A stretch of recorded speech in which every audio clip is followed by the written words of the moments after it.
So, as some of you might know, the anime Undead Unluck, the manga Undead Unluck, recently got an anime adaptation greenlighted.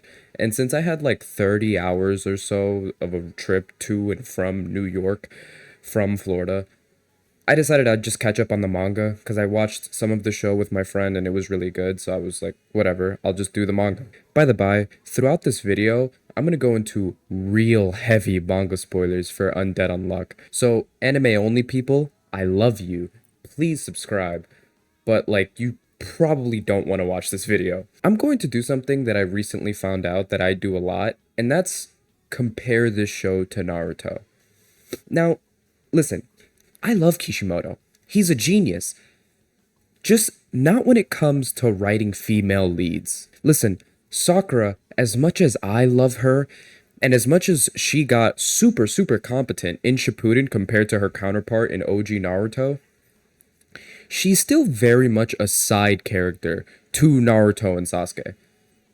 And honestly, the support role that the female leads usually play in a show like Naruto, that's what I thought Fuko was going to be in Undead Unluck. Now, if you don't know, which I don't know why you'd be watching this if you don't know, but Fuko is one of our two main characters in Undead Unluck. There's Fuko, which has the ability of unluck, meaning she basically touches somebody or something and makes it so the degree of how much she likes that thing makes it so that degree of luck is taken away from that thing. Basically, she makes you unlucky, hence the name Unluck. And this ability pairs nicely to the ability of Undead, which is our other main character, Andy, named by Fuko, which has the ability to just not die. He cannot die. So no matter how much unluck Fuko puts on Andy, he just tanks it. And they do cool combinations of their abilities to take down enemies. So because of the way that they were set up, I very much thought that Fuko was just, in battle at least, was just going to serve as a plot device for Andy.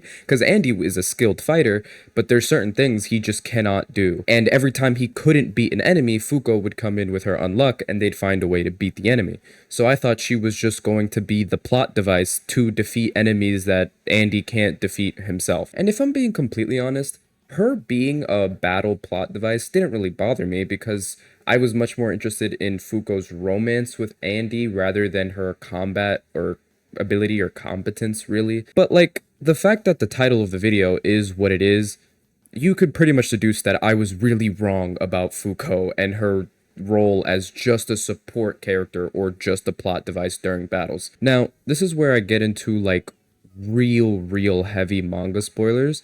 So, again, I'm going to give you a few seconds to maybe, I don't know, like the video, subscribe, go read Undead Unluck. Listen, it's your world. I'm just living in it. Okay. So, for the first half of the manga, roughly, I was completely right. I was spot on. Fuko was in battle at least was mostly just like there were some moments where she really shined, but for the most part she was just kind of like the support thing that Andy used to win fights. And this is just in fights, by the way. Outside of fights, she had character development and was genuinely an interesting character, but she wasn't really competent and she didn't feel like the main character of the story at all. Our main character was Andy. This prediction of mine would change later on in the story, where the other characters kind of realized, oh, she's overpowered. Why aren't we using her? Now, the story of Undead Unluck is a little complicated. Anything with like time travel and loops and stuff, it's gonna get complicated. I'll give you the short of it. Our main cast is straight up trying to fight God. They lose pretty handedly, might I add. Like, they lose bad. Like, they suffer so many setbacks and so many betrayals that just here, okay. Whatever. I'm going into manga spoilers anyways. Everybody dies. Everybody dies. Your favorite character? Dead as hell. Like, in a very sad way. They all die. However, throughout the story, I'm not sure if the anime has gotten to this yet. I'm pretty sure it hasn't. We find out that there's this thing called the Arc. Now, the Arc is kind of a time machine. What it does is it makes it so you have a one-way ticket forward in time.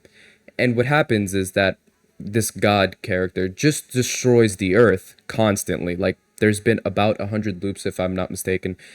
And he destroys the earth, and forward in time, like, I don't know if it's stated how many years forward in time it is, but you go forward in time to where the earth rebuilds itself, and basically everything just starts over again, and it's the same thing. That's why they call it a loop.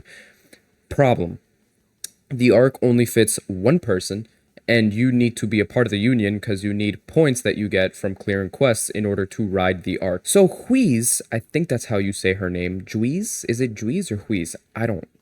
The Justice Girl, the leader of the union, she's been looping almost hundreds of times, almost every loop, I think, in order to form the union again and fight God. She's been looping with Victor, which is Andy's alter ego. And I know what you're thinking. You just said the arc can only fit one person. How is Andy looping too?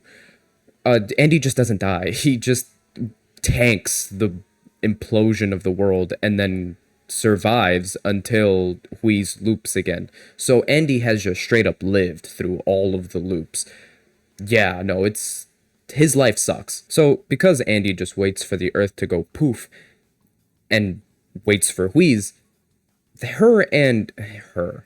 Andy and, well, not Andy, Victor and Huiz have now been going through this loop thousands of times. Not thousands of times, hundreds of times. Why? What's wrong with me? As you can tell, something has to change because our current plan is not working.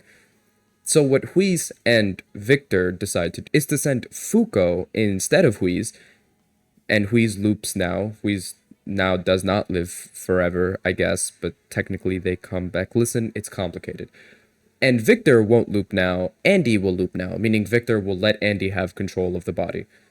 It's very complicated, but the short of it is Huiz doesn't loop, Fuko loops, and Victor doesn't loop, Andy loops. At the start of this new arc, no pun intended, I get because they ride the arc to the new arc. Listen, I kind of expected everything to be more or less the same, meaning that Fuko was just going to be dragged along by Andy to just gather the Union, gather allies, the weapons, and go fight God. In the beginning, Andy was just dragging Fuko everywhere, and I thought it was going to be the same thing now.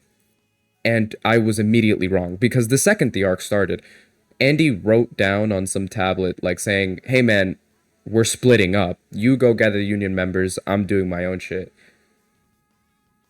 And then I was like, damn. So like, what now? Like, so now that Andy is gone, which previously I perceived at least to be our main character, we now follow Fuko. And like, I was so wrong about who the main character was. So we don't follow Fuko immediately. We get like a time skip to Fuko like 100, because I forgot to mention this before. The arc stops you from aging. So Fuko just lives hundreds of years because she doesn't get put back to like 2020 or 2018 or even the 2000s. She gets put back to like far, far away. I think like the 1600s she got put back. It was some crazy thing like that. So we meet up with Fuko a couple hundred years after she got sent through the loop. And like, dude, not only was the glow up crazy, Homegirl has straight Goku energy now. Like, she just straight up starts coming in and soloing people like it's nothing, with a smile on her face. She literally just becomes like cooler Andy in a way, like, cuz she's still Fuko, like there's still the relatability of Fuko, but now she's got that dog in her like Andy. So to give you an example of what I'm talking about, only like 2 or 3 chapters in, I'm pretty sure, of us meeting this new revamped Fuko, she has to fight Fang. And anime only watchers, if you don't know who that is, which I don't know why you're still watching the video, Fang is Shen's master. Shen is the untruth guy, the guy with the blue eyes, the guy that wants to be the strongest. He's dope. I love him. Fang is his master. And Fen is a menace. So much so that in the previous loop, not the loop we're on, but the loop where everyone dies, Fang, I don't know how to say it. I'm gonna say Feng from now on. He murdered Shen. Straight up. And it's not like they were 1v1ing either. No. Andy, Fuko, Mui, and and Shen were all fighting Fen at the same time. And Shen fucking dies. Straight up. By the way, Shen, which, like, one of the strongest Union members in my opinion, straight dead, hole through his chest. This guy was strong. He was beating Andy. I don't remember. They had to, like, all work together just to, like, get him to retreat. This guy's the real deal. By the way, I didn't clarify this before. Mui, that's Shen's girlfriend. The small, girl that's always with Shen. She's also cracked, which also just serves to show that Shen is crazy. And they didn't make him retreat. They captured him. But, like, they couldn't kill him. The guy was insane. Yeah, so that same guy, post time skip Fuko, just ran the ones with him. Straight up. Beat his ass. Handedly. No prep time. She's like dropped her coat, looked at him, and said, bet. Like, the characters around Fuko just saw this guy land and make a crater in the earth. They thought he was a meteorite. And Fuko just smiled and said, I got this shit. Like, what? I always really like competent characters where they're able to hold their own in almost any situation. But it's super, super hard or super rare to come across a female character like that. And when it's done well, it's such a breath of fresh air. If I had to compare her character to any other character, really, it would be Noelle from Black Clover. And not because their personalities are similar, because they're really not. But it's in the fact that romance is built into both of their characters. Noelle likes Asta and Fuko likes Andy. But just because romance is built into their character doesn't mean that they cannot fight at a level or even at a level higher than those of the characters that they're interested in, which being their male counterparts. And I really don't mean to keep shitting on Naruto, I swear. Any other topic that's not female leads, I'd be glazing Naruto. It's like one of my favorite shows ever. But to bring up an example of the polar opposite of characters like Noelle and Fuko, it would be Hinata. Like, the way she was portrayed in Shippuden is almost non-existent. Hinata's not in the show. And when she is in the show, it's either for or because of Naruto, and anytime she's competent is for or because of Naruto. Like in the Pain Assault, she was semi-competent against Pain, saving Naruto, even though she got her ass kicked. But it was for Naruto. The only reason Hinata was there because of Naruto. In the War Arc, which I would argue is one of Hinata's only other moments, she only did something because she was holding hands with Naruto. Hinata is just really not part of the show unless she's next to Naruto. With the only exception maybe being the last, but she was next to Naruto the whole time. She can only get her ass kicked for Naruto or kick ass because of Naruto. There is no in between.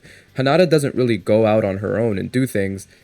Like most of the female characters don't go out on their own and do things in Naruto. Except for like sometimes Sakura, which is why I like Sakura. To wrap things up, even though I really do miss Andy being a part of the show, and I know part of the reason he's not in the show right now is to build like this stupid tension of will they, won't they with Fuko, because they've admitted that they liked each other, but if they just end up together, that's bad for the show. That's why every romance ever does the will they, won't they thing. I know that's part of it, but I'm also happy he's not in the show because it gives us such a deeper look into Fuko and lets her grow so much more as a character. And honestly, I think I like Fuko better as a main character than Andy now. Throughout what I've read, I don't know if I'm fully caught up, but I'm pretty much there. Fuko, I think, is so much more compelling than Andy, even though Andy is very compelling. Fuko's just on a different level now. She is the main character of Undead Unluck. Now, let's just hope that Kishimoto is taking notes, because honestly, if Sarada isn't top 5 in Boruto 2 Blue Vortex, power-wise, I'll probably just drop the show at some point. Anyways, that's all I wanted to talk about. I'm gonna try to upload more, because I just don't. And aside from that, I hope you had a good morning. Dude, This shirt is so fire. I don't know if I've worn it in another video, but I love this shirt. I need to get another one.